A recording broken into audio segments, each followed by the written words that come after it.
আসসালামু আলাইকুম।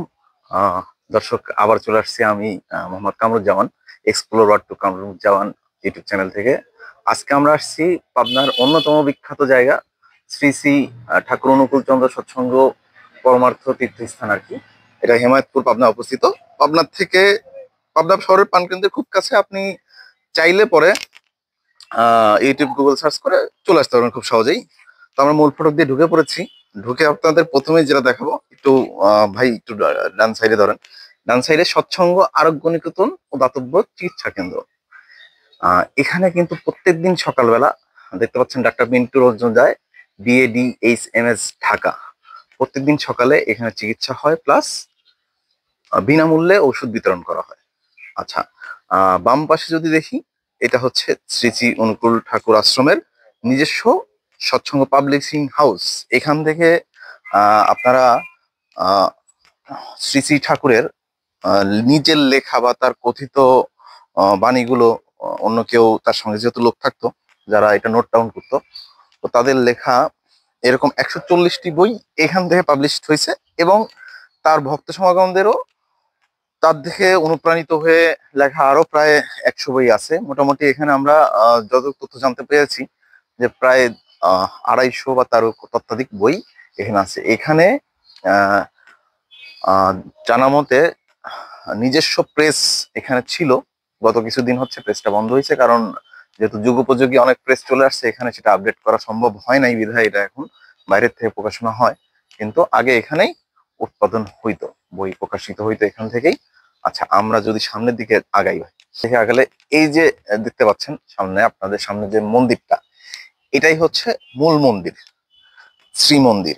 আমরা যতটুকু জানতে পারলাম এখানকার স্থানীয়দের ভিডিওতে আপনারা দেখতে পারবেন যে আমরা এখানে আহ, একজন ভক্ত যিনি অনেকদিন ধরে এখানে আছেন তার কাছ থেকে আমরা তথ্য নিয়েছি, যেটা আপনাদের ভিডিওতে দেখানো হবে। তো এই মন্দিরটা হচ্ছে মূল মন্দির। এই সৎসঙ্গের যে আসলে আহ যারে ঘিরে এই সৎসঙ্গ প্রতিষ্ঠিত হয়েছে, শ্রী শ্রী অনুকূল ঠাকুর, ওনার জন্ম 1888 সালে, মানে যখন ভারত উপমহাদেশ ছিল, ব্রিটিশ শাসন ছিল, তখন জন্ম হয়েছে ওনার। এবং ওনাকে ঘিরে, উনি কিন্তু এটা নিজে প্রতিষ্ঠিত করে নাই, ওনাকে ঘিরে ওনার ভক্তকুলরা এটা এখানে আস্তে আস্তে এটা লোক সমাগম হইতে হইতে প্রতিষ্ঠিত হয়েছে ভক্তদের জন্য। উনি নিজের জন্য বা কারোর জন্য নয়, ভক্তদের জন্য এটা প্রতিষ্ঠিত হয়েছে। এটাই মূল মন্দির, এখানেই প্রার্থনা হয়। বছরে আমরা যতদূর জানতে পারলাম, বছরে 2বার এখানে উৎসব হয়। একটা হচ্ছে অনুকূল ঠাকুর, শ্রী শ্রী অনুকূল ঠাকুর অনুকূল ঠাকুরের আবির্ভাব উৎসব, মানে তার জন্মদিনের উৎসব। আর একটা হচ্ছে দোল পূর্ণিমার উৎসব। এই উৎসবে দূর দূরান্ত থেকে, শুধু বাংলাদেশ না, বাংলাদেশের বাইরের থেকেও তার ভক্ত অনুকূল আসেন। আনুমানিক এখানকার যারা স্টাফ আছে, কর্মী আছে, তাদের কাছ থেকে জানা যায় যে আনুমানিক 1 লাখ বা তার কাছাকাছি লোক এখানে সমাগম হয়। তো লোক সমাগম হওয়ার জায়গাটা আমি যদি দেখাই, সেটা হচ্ছে মন্দিরের ঠিক বাম পাশে। আহ একটু আমরা আগায় যাই, আগায় গিয়ে দেখাই। আসলে অনেক বড় জায়গা, টাইম লাগবে ঘুরে দেখাইতে, দর্শকরা প্লিজ সময় দিবেন। এটা প্রায় আহ 230 বিঘার উপরে অবস্থিত। 230 বিঘা জায়গার উপরে এই আশ্রমটি অবস্থিত। এবং এই আশ্রমের বাম সাইড, যেটা মন্দিরের বাম সাইডে আপনারা দেখতে পাচ্ছেন যে খুঁটিগাড়া। আসলে প্রশ্ন জাগতে পারে যে এরকম খুঁটিগাড়া কিসের জন্য। এটা হচ্ছে পার্মানেন্টলি তাবু করার জন্য। খুঁটিটা একদম পার্মানেন্টলি এখানে পুঁতে রাখা হয়েছে, যে এই বাঁশের খুঁটি বা অন্যান্য কিছু, যেহেতু প্রতি বছর লোক হয় এবং হিউজ পরিমাণে সমাগম হয়, এই সমাগমের জন্য এখানে অলরেডি খুঁটি করা আছে। এই খুঁটির উপরে তাবু বসে যায় এবং এই তাবুর নিচে মানুষ রাত্রি যাপন করে, এই তাবুতেই থাকে।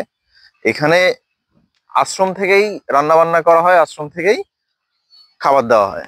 তো চিন্তা করে দেখেন যে হচ্ছে আনুমানিক 1 লক্ষ মানুষ 1, 2, 3 দিনের জন্য এখানে আসেন। তাদের খাবার দাবারের ব্যবস্থা সৎসঙ্গ থেকেই করা হয়। তো আমরা একটা কোশ্চেন করেছিলাম এখানের যারা দায়িত্বরত আছেন। তো তাদের বক্তব্য, তাদেরকে জিজ্ঞেস করেছেন যে আয়টা কোথা থেকে আসে। মূলত যে আয় হয়, এত লোক খাওয়া হয়, এত বড় একটা আশ্রম চালাইতে গেলে তো ব্যয়ের ব্যাপার আছে, আয়টা কোথায় আসে। তো উনি আমাকে সুন্দর একটা কথা বলছে সেটা হচ্ছে ঠাকুর বলেছেন এখানে আয় হচ্ছে মানুষ, ব্যয় হচ্ছে ভালোবাসা। তো ওনার এই কথার বলার পরে আমার আর কোশ্চেন করার সাহস কুলায় নাই যে আসলে আয়টা কোথা থেকে হয়।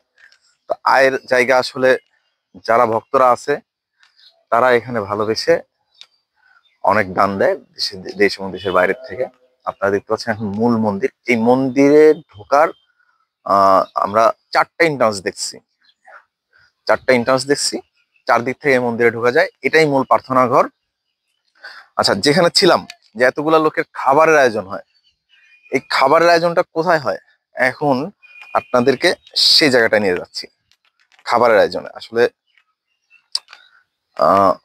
সিকোয়েন্স অনুসারে অনেক কিছু দেখানোর আছে, একটু ধৈর্য ধরে আমাদের সঙ্গে থাকবেন।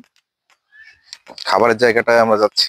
আমরা রান্নার কথা বলতেছিলাম যে যে জায়গাটায় রান্না হয়, আমরা একটু পথ মাঝখানে একটা মাঠ পার দিয়ে আসছি, এসে এটা মূলত রান্নাঘর, এখানেই রান্না হয়। আপনার সামনে যে কড়াই দেখতে পাচ্ছেন, এরকম কড়াই এখানে একটা, দুইটা, তিনটা, দূরে আরো দেখা যাচ্ছে তিনটা, ছয়টা কড়াই আছে। এক একটা কড়াইয়ে এখানে ডিরেক্ট কিন্তু পানি কিন্তু ঢালা হয় না। এই যে লাইনটা দেখতে পাচ্ছেন, এই লাইন থেকে সরাসরি পানি এখানে চলে আসে সাবমার্স দিয়ে, মানে কড়াইতে পানি দেওয়া হয়, এখানে মাটির চুলায় রান্না হয়। আমরা যদি সামনে আর একটু আগাই, তারা কড়াই দেখলেন, এইখানে রান্না হয় হচ্ছে ভাত। ভাত রান্নার জন্য এই যে বড় দুইটা কড়াই দেখতেছেন, এখানে 2 মণ বা 3 মণ চাউলের রান্না একসঙ্গে হয়, যেহেতু প্রচুর লোক এবং 3 বেলা খায়।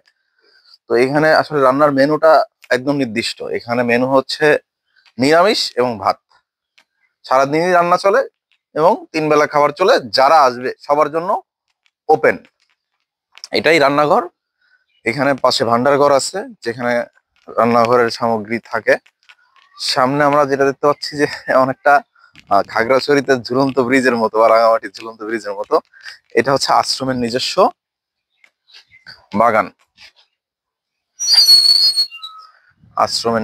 বাগান। আগেই বলেছিলাম যে প্রায় 230 বিঘার উপরে আশ্রমটি অবস্থিত।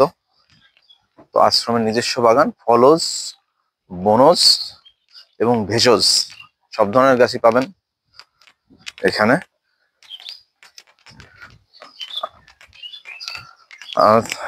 বন্দে পুরুষোত্তম ফলজ ও বনজ বাগান, শ্রী শ্রী ঠাকুর অনুকূল চন্দ্র সৎসঙ্গ। এখান থেকে যে আমি বলতেছিলাম যে নিরামিষ রান্না হয়, তো সবজির উৎপাদনটাও এখানেই হয়। আর ডান পাশে যদি দেখেন,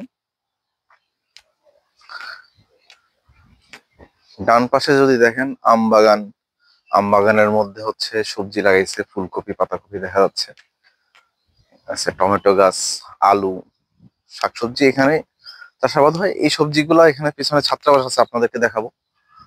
ছাত্রাবাসে ছাত্ররা থাকে, তাদের খাবারের জন্য এখান থেকে একদম অর্গানিক টাটকা সবজি উৎপাদন করে খাওয়ানো হয়।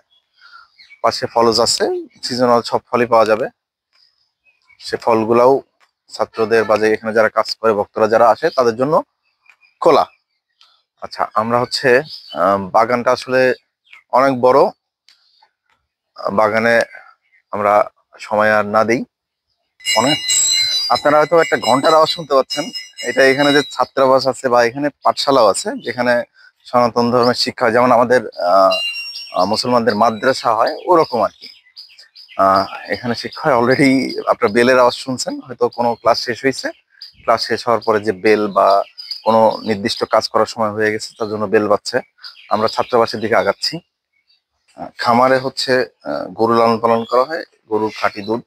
তা আমরা যে বেলের আওয়াজটা শুনলাম, এই বেলের আওয়াজটা মূলত হচ্ছে দুধ নেওয়ার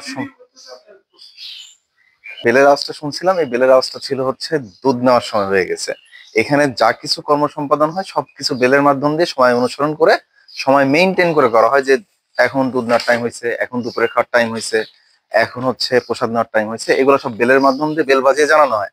এখানে আপনি দেখতে পারবেন যে পুরুষোত্তম জননী মনমোহনী দেবীর আনন্দবাজার। আনন্দবাজার বলতে আসলে এখানে আনন্দ করার জায়গা, ব্যাপারটা এরকম না যে এখানে বসে আনন্দ করা হয়, ব্যাপারটা এরকম না। এখানে হচ্ছে খাবার খেয়ে তৃপ্তি পাওয়ার জন্য যে জায়গাটা, যে ভক্ত অনুকূলরা খাবার খাবে, এখানকার উৎপাদিত একদম ন্যাচারাল খাবার, প্রাকৃতিক খাবার খেয়ে তৃপ্তি পাবে, এই তৃপ্তি পাওয়ার জায়গাটারে এটা আনন্দ বাজার। ভেতরে হয়তো আরো কিছু বিশ্লেষণ থাকতে পারে যেটা আমার জানা নাই। আর তারপর আমরা চলে আসছি অলরেডি। এই যে ভক্ত অনুকূল আসে, কোশ্চেন জাগতেই পারে আপনাদের মনে যে এত ভক্ত অনুকূল 2-3 দিন তাকে গোসল করে কোথায়? তো এটা হচ্ছে শ্রী শ্রী অনুকূল ঠাকুর আশ্রমের পুকুরঘাট। এখানে আপনি দেখতে পাবেন যে একটা, দুইটা, ওপাশে আরেকটা যেটা আমাদের ক্যামেরায় দেখা যাচ্ছে না, 3টা, 4টা, 5টা ঘাট আছে। এর মধ্যে এই ঘাটটা একটু দেওয়াল দিয়ে ঘাটা। এখানে আমার মনে হয় যে, আমি সঠিক জানা নাই, তার ধারণা এখানে মহিলাদের গোসলের জন্য একটু আলাদা করে ব্যবস্থা করা হয়েছে। তো এই পুকুরটাতেই গোসল করা হয়। এখানে এখন আপনার হয়তো পানি মনে হচ্ছে নোংরা, কিন্তু যখন সময় আসবে পানিটা পরিষ্কার করার ব্যবস্থা এখানে আছে। দূরে দেখা যাচ্ছে পানি কিন্তু সাপ্লাই পানি চলতেছে, অলরেডি সাপ্লাই পানি আসতেছে। তার মানে চাইলে পরে এই পানিটা রিফিল করে, অনেকটা পুল যেভাবে হয় পুলের মতো পানিটা রিফিল করে পরিষ্কার পানি দিয়ে দেওয়া যায়। তার মানে যে মানুষের সমাগম হয় তাদের সুব্যবস্থা এখানে আছে, চাইলেই সবকিছু এরা সুন্দর করে সম্পাদন করে। এখানে যারা পড়াশোনা করে, পিছনে আমরা রেখে আসছি, পড়াশোনা করে বা বিভিন্ন জ্ঞান আহরণের জন্য আসে, তাদের হচ্ছে ছাত্রাবাস, বন্দে পুরুষোত্তম ছাত্রাবাস, শ্রী শ্রী ঠাকুর অনুকূল চন্দ্র সৎসঙ্গ, হিমায়তপুর, পাবনা। এটা ছাত্রাবাস, এখানে ছাত্ররা থেকে জ্ঞান আহরণ করে। আমার ডান পাশে যেটা আমরা একাডেমিক ভবন বলতে আমাদের ভাষায় যেটা একাডেমিক ভবন বলি, এটা ওদের ভাষায় অন্য কিছু থাকতে পারে।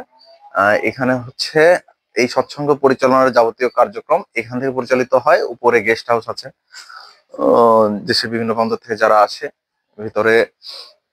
এবং দেওয়ালে দেখবেন যে ঠাকুরের অনেক বাণী এখানে আছে। আমরা একটা বাণী পড়ে শোনাই। পুরুষ ছুটে নারীর পুছে, ক্ষয় শক্তি মেধা মিশে। এটা কিন্তু যারা পুরুষ ভাই আছেন, কথা কিন্তু ভুল না, আপনারা একটু চিন্তা করে দেখবেন। এখানে এরকম শিক্ষণীয় অনেক বাণী আছে, যেগুলা অলরেডি আমরা যে প্রথমে বলেছিলাম যে প্রকাশনী আছে, বই আছে, শ্রী শ্রী অনুকূল ঠাকুরের বাণী সম্মিলিত একটা বইও আছে। আপনারা চাইলে কালেক্ট করে নিয়ে পড়তে পারেন। এখানে আমরা প্রকাশনীর নাম্বারটা দিয়ে দিব। আপনারা চাইলে এখান থেকে যারা সনাতন ধর্মী ভাইরা আছেন বা অন্যান্য যারা আগ্রহী, তারা চাইলে পরে বই কালেক্ট করে পড়তে পারেন। আমরা একাডেমিক ভবনের ঠিক পেছনে অপোজিটে, একাডেমিক ভবনের ঠিক অপোজিটে যেটা দেখতে পাচ্ছেন, এটার নির্মাণ শৈলী আসলে খুবই অদ্ভুত। এটা খুব শীঘ্রই, অল্প কিছুদিন হলো করা হয়েছে। আমি যত ধারণা করতেছি যে এটা বেশি দিন হয় নাই, এটা নতুন। কিন্তু এই সময়ে এই কারুকার্য সম্পন্ন একটা নির্মাণ শৈলী দেখা খুব রেয়ার দেখা যায়। তো অনেকের ধারণা এটা মন্দির, এটাও মন্দির, কিন্তু এটা হচ্ছে সনাতন ধর্মীদের প্রার্থনা মন্দির না। এই জায়গাটা হচ্ছে শ্রী শ্রী অনুকূল ঠাকুর চন্দ্রের পিতামাতা সমাধিস্থ হয়েছে এখানে। এখন সমাধিস্থ ঠিক এই জায়গায় হয়েছে, এই জায়গার উপরে সমাধিস্থ মন্দির তাদের সম্মানে করা হয়েছে। এখানে এসে তাদের জন্য প্রার্থনা করা হয়। আপনার ভেতরে যে ছবি দুইটা দেখতে পাচ্ছেন, একটু জুম করলে দেখা যাবে, এরা দুজন হচ্ছে, ওনারা দুজন শ্রী শ্রী অনুকূল ঠাকুর চন্দ্রের বাবা এবং মা। তাদের ছবি এখানে সমাধিস্থ হয়েছে। তাদের কল্যাণে বা তাদের পরপারের হচ্ছে মঙ্গল কামনায় এখানে প্রার্থনা করা হয়। মূলত এই বাম পাশে যে দেখতেছেন না, এখানে আসলে গতকালকে মনে হয় সরস্বতী পূজা গেছে। তো ছোটখাটো যত পূজা আছে এগুলোর জন্য আলাদা করে এরা মণ্ডপ করে আলাদা করে পূজা অনুষ্ঠিত হয়। আজকের মতো আসলে এতটুকুই। শ্রী শ্রী অনুকূল ঠাকুর চন্দ্রের আশ্রম যদি আসলে ঘুরে দেখাতে যাই পুরাটা, এবং তথ্যবহুল ভাবে যদি দেখাতে যাই, প্রচুর সময় লাগবে। কারণ এটা মোটামুটি, যদি আমি সব তথ্যবহুল ভাবে এটার সম্পর্কে ধারণা দিতে যাই, ঘন্টা পার হয়ে যাবে।